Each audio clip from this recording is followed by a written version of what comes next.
ఇక్కడ అరేంజ్ చేసిన పెద్దలు, నా తోటి మిత్రులు అందరికీ నా యొక్క ధన్యవాదాలు. అయితే ముఖ్యంగా ఏంటంటే జర్నలిస్ట్ ఎంతోమంది వస్తారని నేను అనుకున్నాను. ఇక్కడ ఒక మన ఈ సంఘాలు ఎన్నైతున్నాయో దాదాపు 15 ఉన్నాయి అనుకోవద్దు, కానీ ఇక్కడ నా మనుషులు ఇక్కడ 15 మంది ఉన్నారు. మిగిలిన అందరూ ఎక్కడ పోయినా అర్థం కాదు. నేను అనుకునే ఇక్కడికి రాగానే అక్కడ నుంచి నేను చూస్తేనేమో లోపలికి వస్తామో లేదో, మాకు ఆ ఛాన్స్ ఉంటుందో లేదో అనుకున్నాను. కానీ ఇక్కడికి వస్తే ఎవరు అంటే మన లోపల ఎందుకు ఇట్లా అవుతుంది, మనలో ఐక్యం లేదా, ఇది ఫస్ట్ నుంచి జరుగుతుంది. ఇది ఎవరు ఒక నాయకుడిని నమ్ముకొని మన వాళ్ళు వెళ్ళిపోతుంటారు.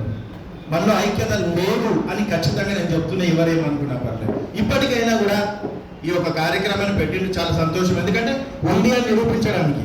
ఇదే విధంగా ఇక అందరూ కూడా ఈ ఐక్యతతోనే ముందుకు పోతే ప్రభుత్వాన్ని కాదు ఏదైనా సాధించవచ్చు. అందరూ అనుకుంటారు జర్నలిస్ట్ అంటే బిలో పావర్టీ కింద నుండి వచ్చిందని. నిజానికి కూడా ఉండొచ్చు, కానీ ఒక కింద స్థాయిని ప్రశ్నించే ఒక జర్నలిస్టు సుప్రీంకోర్టుని జడ్జి కూడా అడగవచ్చు. 4th ఎస్టేట్గా ఉన్న మనము ఎందుకు ఇట్లా ఉన్నాము? 4th ఎస్టేట్గా ఉన్న మనము ఎందుకు ఇట్లా ఉన్నాం?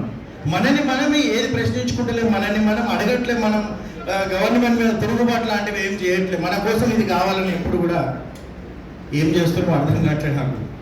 గవర్నమెంట్ని మనం అడగాలి కదా, మాకు ఇది కావాలని. అడిగినాం, ఎన్నోసార్లు అడిగినాం. ఒక చిన్న ఇల్లును కూడా మనకి ఇవ్వట్లేదు, 100 గజాలు కూడా ఇవ్వట్లేదు. 250 ఇస్తారేమో అది తెలియదు, కానీ కనీసం ఒక 100 గజాలు 50 గజాలు కూడా ఇప్పటికి కూడా ఎంతో మందికి ఎవరికి ఇవ్వలేదు. ఎవరో 2-3 లబ్ధి పొంది ఉంటారు, అది ఇక వాళ్ళకే తెలిసి ఉండాలి. కానీ నేను ముఖ్యంగా చెప్పేది ఏంటంటే మన లోపల ఐక్యత లోపించింది. ఎవరైనా అనుకోండి, ఒక చిన్న జిహెచ్ఎంసీలో వచ్చే వాళ్ళకు కూడా, అంటే వాళ్ళు కించపరచడం అని కాదు, వాళ్ళ పేరు తీయడం అని కాదు, వాళ్ళకు కూడా ఒక యూనిటీ ఉన్నది. యూనిటీ ఉంది వాళ్ళకు కూడా. మన దగ్గర సంఘాలు ఉన్నాయి. ఇప్పుడే ఎగ్జాంపుల్ చెప్పిన 15 సంఘాలలో ఎవరు రాలేదు ఇక్కడికి. మనకు సంఘాలు ఉన్నాయి. మన కోసం మనం పోరాడేది ఏమీ లేదు. ఎవరు రావట్లేదు. మాటలు చెప్పడం కాదు, చేతలలో నిరూపించాలి. మనం ఇంతమంది ఉన్నామని చూపించాలి. ఇట్లుంటే ఎక్కడైతే ఈ ప్రెస్ క్లబ్లోనే ఇంతమంది ఉన్నారు.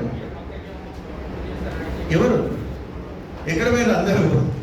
ఇట్లయితే మీటింగ్ చాలా కష్టము. ఇక మీదంటే కూడా అందరూ ఐక్యతలో రావాలని నా కోరిక. అవకాశం ఇచ్చినందుకు సంతోషం.